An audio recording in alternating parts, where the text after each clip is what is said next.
Paul again, in Minneapolis and Northside Achievement Zone, African American community. We're going up to White Earth, an Indian reservation.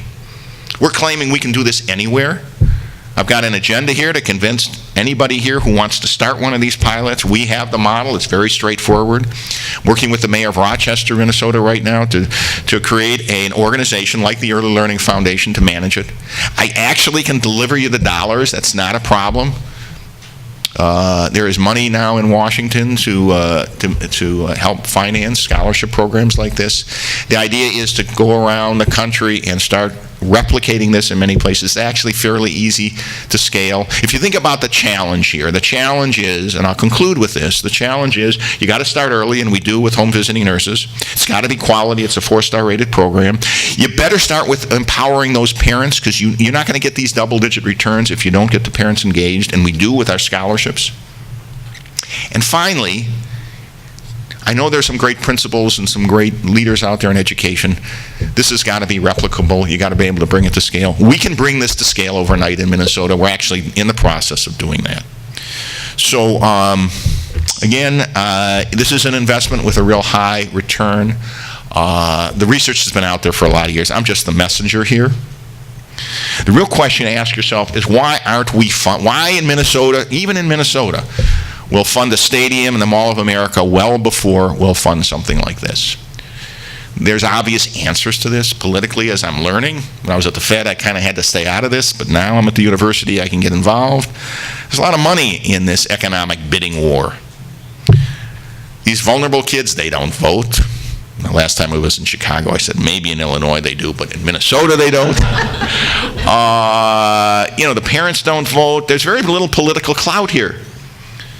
This is long-term investment, not short-term. I'm not going to be able to show you a building, an office tower, a stadium, whatever.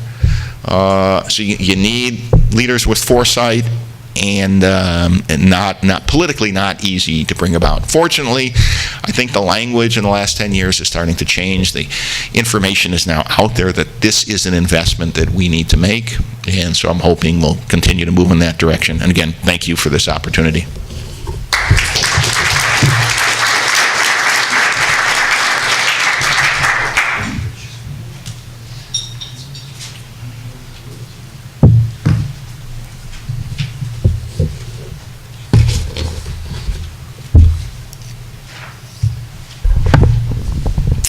Well, thank you for inviting me here this morning. I'm very happy to be able to speak to you on behalf of Oak Park, since this is where the meeting is being held.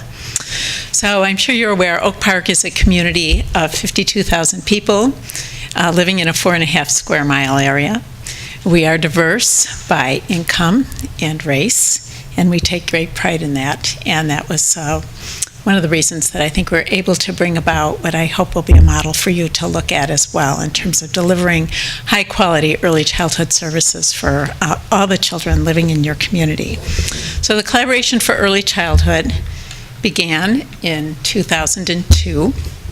It was initiated by the local elementary school district, District 97, which I was a board member at the time. And at that time, we have 6 governing bodies located in our 4.5 square miles. So all 6 of them joined together to talk about early childhood. The community has been struggling for decades now with a stubborn achievement gap, which it's been unable to close despite the best interests of our efforts of our elementary and secondary school districts.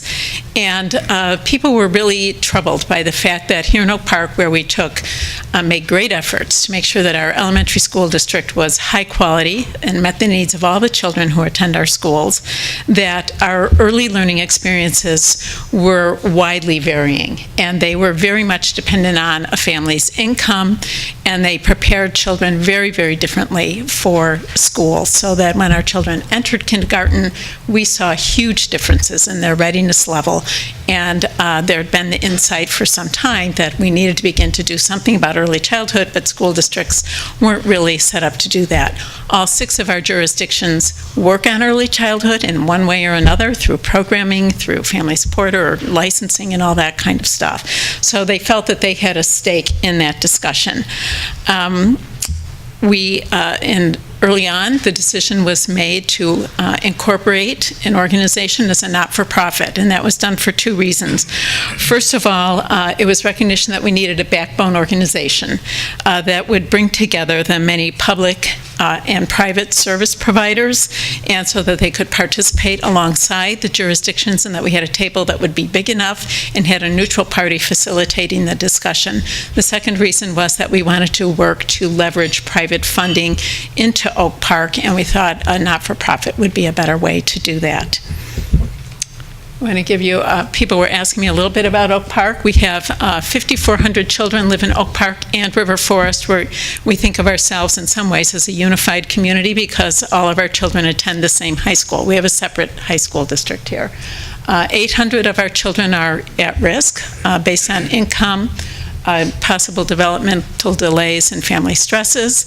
That may not seem like very many, but for us, it's just under 20% of our population. It's bigger than any elementary school district in the community, and it constitutes 25% of our high school population. So it's a significant group of children that we are concerned about. Most of our families have all parents working. There's outside care coming in. All of our families, we have a lot of diversity around income, but they were all reporting a lot of stress when it came to finding quality care, knowing where to go for resources and supports, or feeling isolated because they were away from their families. So in 2008, we were chugging along, trying to bring together these services. But in 2008, the Village of Oak Park and our high school district funded a strategic planning process. And the decision at that time was to move away from place-based services and to focus on capacity building, quality improvement, systems alignment, and integration. And this slide shows you the foundation for that strategic plan. It is designed to serve all 5,400 children that live in our communities, and it makes sure that we focus most of our resources on the children who are at risk. The goal of the plan was to establish a seamless, more closely integrated early childhood system that was better aligned with our elementary school system and that addressed a range of learning, behavioral health, family issues. The plan was presented to all the jurisdictions and was formally adopted by the collaboration in 2009. So this is a picture of our plan. And what you'll see is that what we're trying to create here is a coordinated system of high-quality programs and services for children, and all of it is based on the research of what works. It's designed to build on what exists and to leverage funding at all levels, whether it's public, local funding, state and federal funding, foundation, corporate, or individual gifts. So we follow 4 strategies. The first one is developmental screening. We want to make sure that all the children living in our communities are screened periodically in the way they should be, that as part of a well-child visit, that our child care providers and preschools are providing these screenings. If there's a suspected delay, that they're referred for assessment to the early intervention system, which is the state system, and that they receive the services they need. Now that sounds pretty simple, but here we're very, very fragmented. Our state system does not work effectively with local communities, and so there's a lot of gaps in information, and making sure that our families know where to go and that they're getting the services they need is important. This is important for all children because we find that many families, even if they're affluent, are not aware of watching for developmental delays. The sooner those are caught, the better they are, and the less expensive it is for our school districts. Parent information and support is a key component of our plan. Mr. Rolnick talked about that earlier. We are also very focused on making sure that our children from even before birth are well supported by their parents. Our plan is calling for development of a home visiting program like the Nurse Family Partnership, or Parents as Teachers is another model we're looking at. We're in the midst of, just 2 days ago, we received RFPs from vendors to bring in that program for every at-risk family in Oak Park. We work to make sure that all the families have access to the information and support they need, and they know what the resources are that are available to help them in supporting their children. And then we have a less intensive support program that we're looking at developing for every family to be able to access. Professional development was a very early strategy that we pursued. We're working to make sure that all the programs in Oak Park are high quality, that our storefronts, the ones that are on the busy streets that we all sometimes wonder about, have teachers that are qualified, that understand child development and are supporting those children to the best extent possible. We're working hard on making sure there's no wrong door, that the families are assured that whatever environment they send their children to, that they know that their children's development is being optimally supported by that program and that staff. And then we're very fortunate here in Oak Park that we have enough publicly funded preschool slots through Head Start and Preschool for all of our at-risk children, which is an unusual situation to be in. Our challenge is finding those children, making sure that they get into those programs, making sure that they're high quality, because we know that that's the critical difference for the impact that those programs have. So we support the staff in terms of curriculum development. We have a unified outreach plan. We have agreed upon screening criteria so that they're the same. Our baseline information is the same. We use the same assessment tools so that we can measure impact and progress. And then we are also working to create a teacher cohort because they're located in different sites. They're administered by a not-for-profit, a proprietary center, in the school district, widely different settings. They come together and we're creating a unified faculty through professional development and training.